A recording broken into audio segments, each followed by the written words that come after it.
नमस्कार, स्वागत है आपका भीम न्यूज़ इंडिया में। आप देख रहे हैं भीम न्यूज़ इंडिया। मैं हूं आपका दोस्त विनय कुमार सिंघल। वीडियो शुरू करने से पहले आपसे निवेदन है कि आप कमेंट्स करके बताएं किस ज़िले से देख रहे हैं। भीम न्यूज़ इंडिया को यूट्यूब पर सब्सक्राइब कर इसे प्रमोट करने में हमारा सहयोग प्रदान करें। स्वागत है आपका भीम न्यूज़ इंडिया में। कोटा में आदिवासी मीणा महासभा की बैठक हुई, जिसमें सर्वसम्मति से RPF के रिटायर्ड कमांडेंट बाल किशन मीणा को जिलाध्यक्ष चुना गया। बताते चले कि यह संगठन पूर्वी राजस्थान में कार्यरत है और कोटा में इसने अपनी जड़ें फैला ली हैं। इसके तहत आज एक सभा में बाल किशन मीणा, जो कि रेलवे प्रोटेक्शन फोर्स के कमांडेंट से रिटायर हुए हैं, उनको सर्वसम्मति से अध्यक्ष चुना गया। इस अवसर पर राजस्थान प्रदेश के महासचिव धर्म सिंह मीणा से भीम न्यूज़ इंडिया ने बात की। देखो क्या कहना है उनका इस संगठन के बारे में। के अध्यक्ष महोदय रामस्वरूप जी, परमादरणीय अंबेडकर विकास समिति के अध्यक्ष चतुर्भुज जी, आदरणीय उप महापौर पवन जी और समाज के मंचासीन सभी प्रबुद्धजन, आप सभी को अपना कीमती समय निकालकर और ये राजस्थान आदिवासी मीणा महासभा संस्थान की ओर से आयोजित इस कार्यक्रम में पधारने का बहुत बहुत धन्यवाद, बहुत बहुत आभार और इस कार्यक्रम में आपका बहुत बहुत हार्दिक अभिनंदन।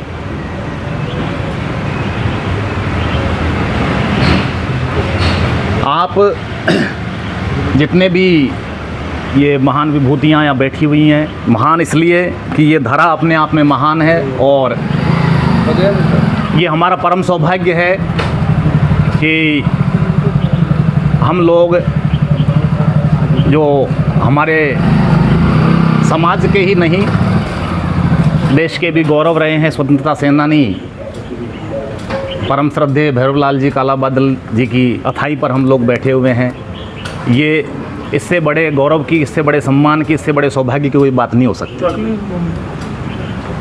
समाज के लिए उन्होंने जो किया, उसी दीप को हम आगे लगातार प्रज्वलित रखें, ऐसी हम सब लोगों की भावना है। उसी भावना को लेकर के आप यहाँ उपस्थित हुए हैं। मेरा आप सबसे आग्रह है कि ये जो सामाजिक संगठन है राजस्थान आदिवासी मीणा महासभा संस्थान, पिछले 11 वर्षों से लगातार समाज के हित में, समाज के विकास के हित में, समाज में जो कुरीतियाँ हैं उनको मिटाने के लिए प्रतिबद्ध है।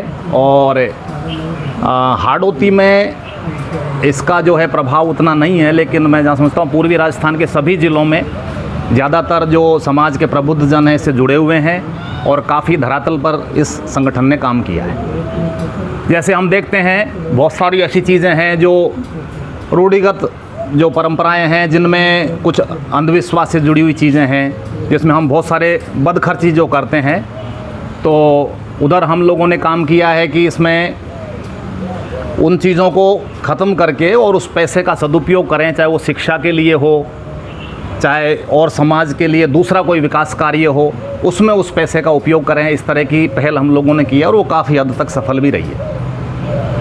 तो इस संस्थान के जो अध्यक्ष हैं प्रोफेसर रामेश्वर जी मुंडरी, उन्होंने इस संस्थान में मुझे प्रदेश महासचिव की जिम्मेदारी दी हुई है और प्रदेश महासचिव के रूप में यहाँ कोटा और बूंदी, झालावाड़, ये हाड़ौती का जो मुझे प्रभारी भी बनाया गया और उन्होंने मुझे जिम्मेदारी दी कि हाड़ौती में अभी तक ये जो संगठन है वो ठीक से काम नहीं कर पाया है, तो आप यहाँ के जो जिलाध्यक्ष हैं उनकी नियुक्ति आप करें और जो संबंधित जिलाध्यक्ष हैं वो आगे जिला कार्यकारिणी और ब्लॉक अध्यक्ष की नियुक्ति करके और इस संगठन को समाज के हित में आगे बढ़ाएं।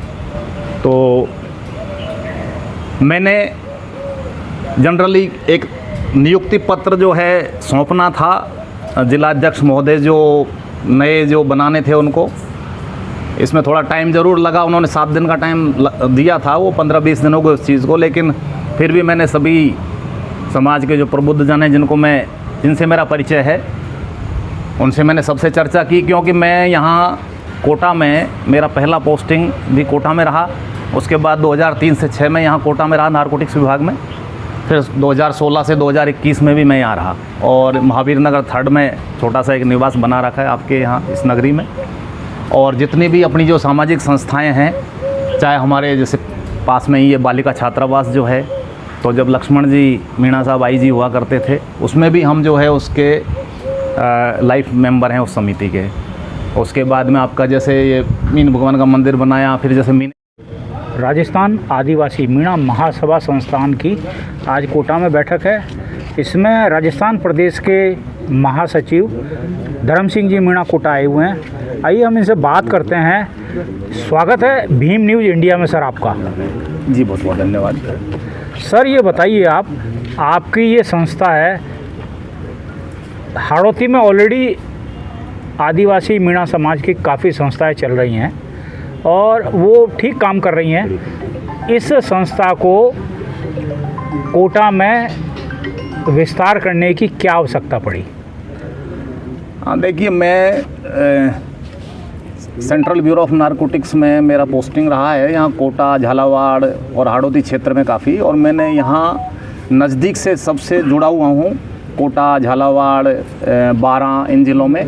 तो मैंने देखा है कि बहुत सारी कुरीतियाँ ऐसी हैं समाज में जो पूर्वी राजस्थान में हम आज से 20, 25, 30 साल पहले उन कुरीतियाँ जैसे जो जिनमें बदखर्ची होती, जैसे मृत्यु भोज है, दूसरा आपका जैसे शादी ब्याह में आपका जैसे बैंड बाजा है, अननेसेसरी का जो खर्च है जिससे हम बचा जा सकता है। कथा भागवत कराते हैं, इसमें 100 बोरी शक्कर गलती है, उसके बारे में क्या कहना है? हाँ, वो भी जो है किसी भी प्रकार से समाज के हित में नहीं है। थोड़ा सा इन चीज़ों से बचना चाहिए और उस पैसे को बदखर्ची से बचा करके और हमें समाज के विकास में, शिक्षा में, उसमें लगाना चाहिए। मेरा सोचना ये है।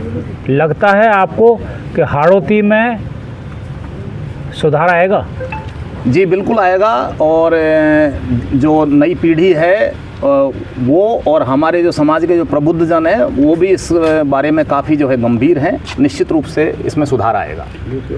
हाड़ौती में आदिवासी मीणा समाज है, धर्मांधता की ओर तेज़ी से बढ़ रहा है जी। उसकी वजह से ही आज की तारीख में धर्म के नाम पर जी एक यूँ कहे झुंझुना दिखाकर इनको आरक्षण से वंचित किया जा रहा है। कोटे में कोटा जो एक विवाद पैदा किया जा रहा है, इसके बारे में आपका क्या ओपिनियन है? देखिए, जो ये एक ऐसा एजेंडा है, हिडन एजेंडा है, जिसको सामने से देखने पर कुछ अलग तस्वीर नज़र आती है, और अगर उसके भीतर गहराई से हम जाएं तो उसकी एक अलग तस्वीर नज़र आती है, और जिसके दूरगामी परिणाम समाज के लिए बहुत घातक हैं। तो निश्चित रूप से हमें ऐसी चीज़ों को छोड़ करके ये जो आडंबर, मैं उसको धर्म भी नहीं कहता, वो आडंबर हैं, लोगों को भ्रमित किया जा रहा है, तो ऐसी चीज़ों को छोड़ करके और निश्चित रूप से धरातल पे रहना चाहिए, वास्तविकता में जीना चाहिए। ये हम लोगों का सबका संदेश है। सर ये बताइए, आपने आपका एजेंडा भी आपने बताया,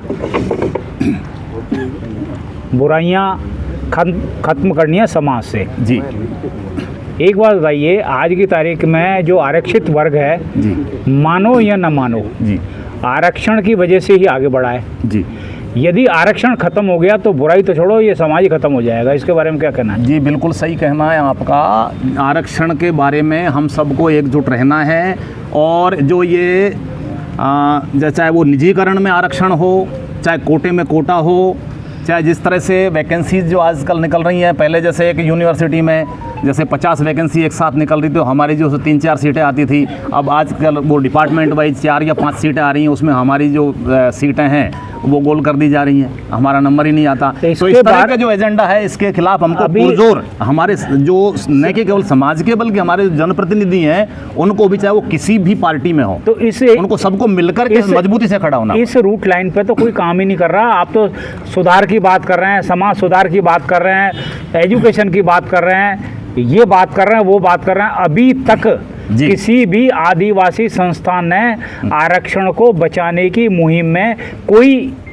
ठोस कदम नहीं उठाया, और सिर्फ देख रहे हैं इसके बारे में आपकी संस्था जो कि अब हाड़ौती में पैर पसारने जा रही है, जी। क्या इसके लिए भी कोई एजेंडा लेके चल रहे हैं? जी बिल्कुल, ये हमारे एजेंडे में शामिल है और उसके लिए जहाँ भी हमारे राजनीतिक या सामाजिक हित है उसके वो आरक्षण का उसमें मुख्य रूप से प्रमुख मुद्दा है और उसके लिए हम लोग हमारे एजेंडे में सारी चीज़ें जुड़ी हुई हैं और निश्चित रूप से इसके लिए हम सब लोग मिल करके हमारे जनप्रतिनिधियों के साथ भी बैठ करके और हम इस बारे में दृढ़तापूर्वक कार्य करेंगे, ऐसा मेरा मानना है। आप देख रहे थे भीम न्यूज़ इंडिया।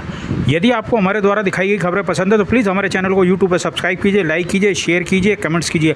आने वाले नोटिफिकेशन के लिए बेल आइकन का बटन दबाना ना भूलें। भीम न्यूज़ इंडिया के आप फेसबुक पेज, एक्स और टेलीग्राम पर भी फॉलो कर सकते हैं। बने रहिए हमारे साथ, देखते रहिए भीम न्यूज़ इंडिया। आपका बहुत बहुत धन्यवाद।